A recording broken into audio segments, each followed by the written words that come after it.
नमस्कार मंडळी, कसे आहात सर्वजण? मजेत ना? चला तर मग आजच्या मिनी ब्लॉगमध्ये तुमच्या सगळ्यांचं पुन्हा एकदा खूप खूप स्वागत आहे. तर बघा, पौर्णिमेच्या दिवशी गुरुनानक जयंती होती, त्यावेळी तुळशी विवाह संपन्न झालेला आहे आणि तुळशी विवाहाची खूप छान पद्धतीने पूजा केलेली आहे. किती मस्त सुंदर पूजा झालेली आहे आणि तुम्हाला कशी वाटली कमेंटमध्ये नक्की सांगा. आणि तुमच्या सर्वांची तुळशी विवाह संपन्न अर्थातच झाली असणार आहे, कारण आता तुळशी विवाह संपन्न झालेला आहे, सण हा साजरा झालेला आहे. आणि आता पौर्णिमेचे 5 दिवस होईपर्यंत आपण तुळशीविवाह साजरा करत असतो, तुळशीविवाह करत असतो.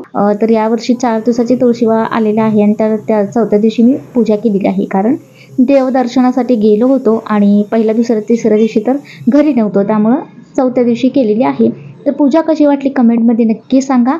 संध्याकाळी पूजा वगैरे छान अशी पार पडली. तर दारामध्ये छानशी रांगोळी काढली आणि सगळे आरास वगैरे करून अशी पूजा संपन्न झाली. आणि त्यानंतर बघा, इथे मस्त फटाक्यांचा कार्यक्रम चालू होता.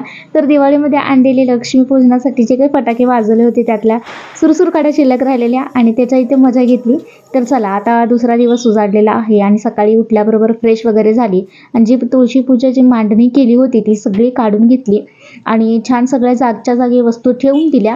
त्यानंतर देवपूजा करून घेतली. बघा, सामान भरपूर निघालं होतं ना, पूजेचं साहित्य वगैरे सगळं, मग ते जागच्या जागी सगळं काढून ठेवलं आणि सगळ्यात आधी पूजा आवरली. त्यानंतर मग पुढच्या कामाला सुरुवात केली. आणि झालं असं की हळदी कुंकूचे वगैरे भरपूर असे पॅकेट्स वगैरे भरपूर राहिले होते आणि जे काही ओटीचं सामान वगैरे आपण आणत असतो देवपूजेसाठी, खारीक खोबरं बदामाचं पॅकेट असतं, तर ते खूप झालं होतं आणि ते कपाटामध्ये देवघराच्या असंच ठेवलेलं होतं ड्रॉवरला. तर ते सगळं मी आवरत होते, पण ते काय माझं काम पूर्ण झालं नाही. तोपर्यंत तिकडे मला ऑर्डर आली किचनमध्ये काम आहे म्हणून. आधी पीठ वगैरे मळून घे, मग नंतर करत बस. तर चला, असं होतं बघा. असं कोणाकोणासोबत होतं मला कमेंटमध्ये नक्की सांगा. आता इथे बघा, ते काम सोडलं आणि त्यानंतर भांडी घासायला आली. किचनमध्ये भांडी पडली होती घासायची आणि त्यानंतर पीठही मळायचं होतं. आणि माझा नाश्ता काय, मी देवपूजा झाल्यानंतर नाश्ता करते, मी तुम्हाला आधी सांगितलेलं आहेच. तर देवाचं सगळं माझं आवरल्यानंतर देवपूजा वगैरे झाली की मग नाश्ता करते. सकाळी काय ब्लॅक टी घेतलेला असतो, त्यामुळे काय फारसं एवढं टेन्शन नाही आहे खाण्यापिण्याचं. तर चला, आता बघा, भांडी सगळी घासून घेतली आधी आणि त्यानंतर पीठ देखील मळून घेतलं आणि मस्त तसंच परात देखील स्वच्छ चकाचक धुवून घेतलं लगेच, कारण भांडी मी जस्ट आताच घासली होती, त्यामुळे पुन्हा असं ठेवायला नको वाटतं मला.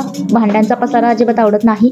आणि सोबत शेंगा भाजत होते आणि तसंच 2-3 शेंगादाणे तोंडात टाकले. तर चला, आता बघा, इथे नाश्ता करते. चला, सगळेजण या नाश्ता करायला.